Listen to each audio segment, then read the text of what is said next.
பாமக செயற்குழு பொதுக்குழு கூட்டம் துவங்கியிருக்கிறது. இந்த கூட்டத்தில் அன்புமணியை கடுமையாக விமர்சித்திருக்கிறார் பாமக எம்எல்ஏ அருள். ராமதாஸ் போல ஒரு தொந்தை யாருக்கும் கிடைக்க மாட்டார்கள் என்றும் அவர் தெரிவித்திருக்கிறார். தேர்தலுக்கு பின் அன்புமணி பூஜ்ஜியம் ஆவார் என்றும் அவர் கடுமையான விமர்சனங்களை முன்வைத்திருக்கிறார். அவர் பேசிய காட்சிகளை பார்க்கலாம்.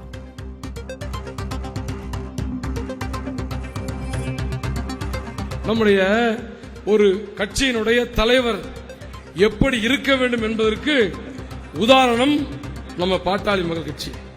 எப்படி ஒரு தலைவர் இருக்கக்கூடாது என்பதற்கும் உதாரணமாக இருந்தது நம்முடைய கட்சி பாட்டாளி மக்கள் கட்சி. எப்படின்னா, நம்முடைய மருத்துவர் ஐயா என்ற ஒரு தலைவர் இந்த நாட்டை எப்படி நேசித்தார் என்பது நமக்கு எல்லாம் தெரியும். 46 ஆண்டு காலம், அரை நூற்றாண்டுகள் தன்னுடைய வாழ்வை இந்த மக்களுக்காக அர்ப்பணித்து ஒரு போராளியாக மட்டுமே வாழ்ந்து கொண்டிருப்பவர். அப்படிப்பட்ட தலைவர் இன்றைக்கு கடந்த 2-3 ஆண்டுகளிலே அவருக்கு ஏற்பட்டிருக்கிற மன உளைச்சல் சாதாரண மன உளைச்சலா? நான் இங்கே உங்களிடத்தில் கேட்கிறேன், இந்த மன உளைச்சலுக்கு யார் காரணம்? பாட்டாளி மக்களுக்கு இருக்கிற தொண்டர்களா, பொறுப்பாளர்களா? யார் காரணம்? யாருமே இல்ல. அவர் ஐயா அவர்கள் முடிவெடுக்கும் வரையிலே பாட்டாளி மக்கள் கட்சி தமிழ்நாட்டிலே அங்கீகரிக்கப்பட்ட கட்சியாக, மருத்துவர் ஐயா என்ற ஒரு பெயரை சொன்னாலே எந்த ஒரு தலைவரும் தயங்கி நின்று ஐயா சொல்லுவதை மட்டுமே செய்தாக வேண்டிய ஒரு கட்டாயம் நிலையிலே உருவாக்கி வைத்திருந்தார் இல்லையா? அந்த நிலையை இன்றைக்கு சிறு அளவுக்கு மாற்றுவதற்கு ஒரு கூட்டம் முயற்சிக்கிறது. அதற்கு யார் காரணம்? யார் காரணம்? மருத்துவர் ஐயா அவர்களாலே அடையாளம் காட்டப்பட்டு 36 வயதிலே மத்திய சுகாதாரத்துறை அமைச்சர் பதவி கொடுத்து இந்திய துணைக்கண்டத்திலே பல சாதனைகளை நீ செய்ய வேண்டும் என்று வழிகாட்டி எம்பி பதவி உள்ளிட்ட பல பதவிகளை கொடுத்து அழகு பார்த்த மருத்துவர் ஐயா அவர்களை இந்த 3 ஆண்டுகள் நீங்கள் படுத்திக் கொண்டிருக்கிற பாடு என்பது முந்தானத்து ஒரு காணொலி வந்துச்சே. தமிழ்நாட்டில் இருக்கிற பெண்கள் கதறி அழுதார்களே. தமிழ்நாட்டில் இருக்கிற பெண்கள் கதறி அழுகிறார்கள். ஆனால் மருத்துவர் ஐயா அவர்களாலே பெற்றெடுக்கப்பட்ட ஒரு குழந்தை மகிழ்ந்து கொண்டிருக்கிறது. எவ்வளவு பெரிய வேதனை! நியாயமா? நான் கேட்கிறேன், அப்பா ஒரு தந்தை என்பவர் எப்படி நமக்கு ரத்தத்தையும் சதையும் தான் கொடுத்திருக்கிறாங்க.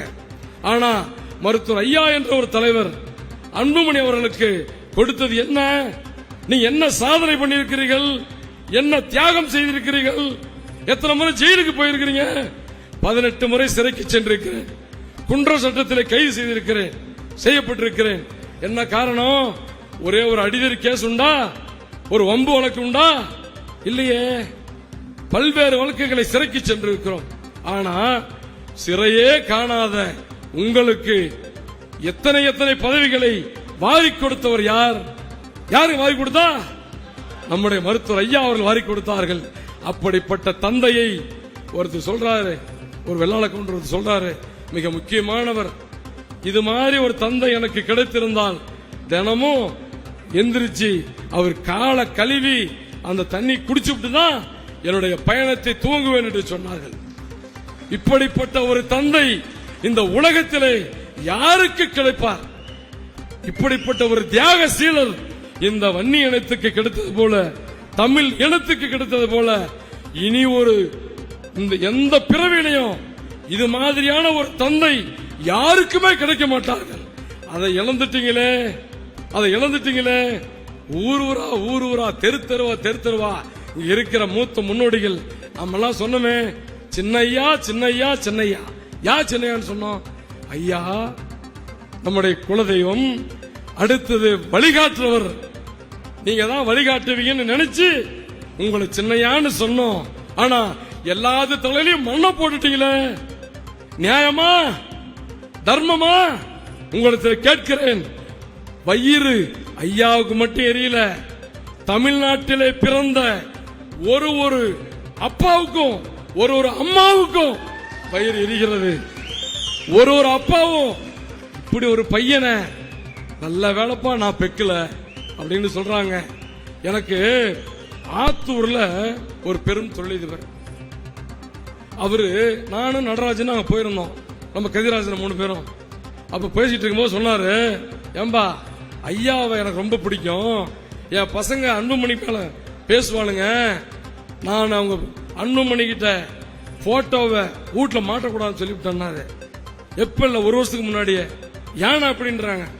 ஏம்பா பெத்தப்பன் அப்பாவுக்கு முன்னாடி மைக்க தூக்கறிதான், அவன ஒரு பையனாப்பாங்கிற.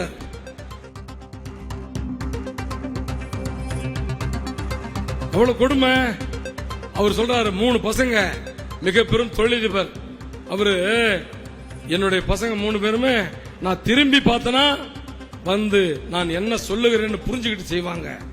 ஐயோ சாமி, இனிமேலும் என் சொத்தை அவங்க பேர்ல எழுதி வைக்க மாட்டேன், எனக்கு பின்னாடிதான் சொத்தை எழுதி வைப்பேன், இல்லன்னா அன்புமணி பார்த்து ரோட்ல விட்டானுன்னா நான் பிச்சையாப்பா எடுக்க முடியுன்றார். இப்படி இன்றைக்கு நான் பேசவில்லை, நம்முடைய சேலம் மாவட்ட மக்கள் பேசவில்லை, தமிழ்நாட்டில் இருக்கிற அனைவரும் பேசுகிறார்கள். இதை உணர்ந்து மருத்துவர் ஐயா அவர்கள் மட்டுமே. இங்க பாருங்க, ஒருத்தர் சொன்னார், ஒரு அரசியல் வல்லுநர், ஐயாவுக்கும் அவருக்கும் கருத்து வேறுபாடு ஏற்படும் பொழுது 10% ஐயா மீண்டும் ஆரம்பித்தார், அன்புமணி 90% ஆரம்பித்தார். எல்லாத்தையும் மிரட்டி கூட்டிட்டு போய் பணத்தை கொடுத்து கூட்டிட்டு போய். ஆனால் ஐயா அவருடைய கிராஃப் நாளுக்கு நாள் ஏறிக்கொண்டிருக்கிறது. இன்றைக்கு 90 ஐயா நிற்கிறார். அன்புமணி அவர்கள் 90 துவங்கி அன்புமணி இன்றைக்கு 10க்கு வந்துவிட்டார். இந்த தேர்தலுக்கு பிறகு அவர் 0 ஆவார். என்ன ஆவாரு? 0 ஆவாரு. என்னன்னா அந்த 1 என்ற நபர் யார் தெரியுமா? மருத்துவர் ஐயா அவர்களே, நீங்கள் தான் அந்த 1. இந்த 1 இருந்தால்தான் பூஜ்யத்துக்கு மரியாதை. நீங்கள் தூக்கி எறிஞ்சு விட்டீங்க. அந்த பூஜ்யம் குப்பை தொட்டிக்கு செல்லும்.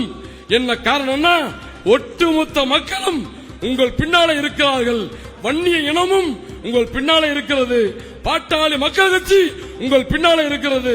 நீங்கள் சொல்லுகிற பேச்சை கேட்டு உயிர் திறக்கக்கூடிய பல்லாயிரக்கணக்கான இளைஞர்கள் நாங்கள் இருக்கிறோம்.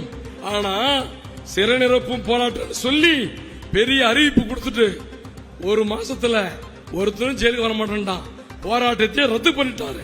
அப்படி என்ன அர்த்தம்? என்ன அர்த்தம்?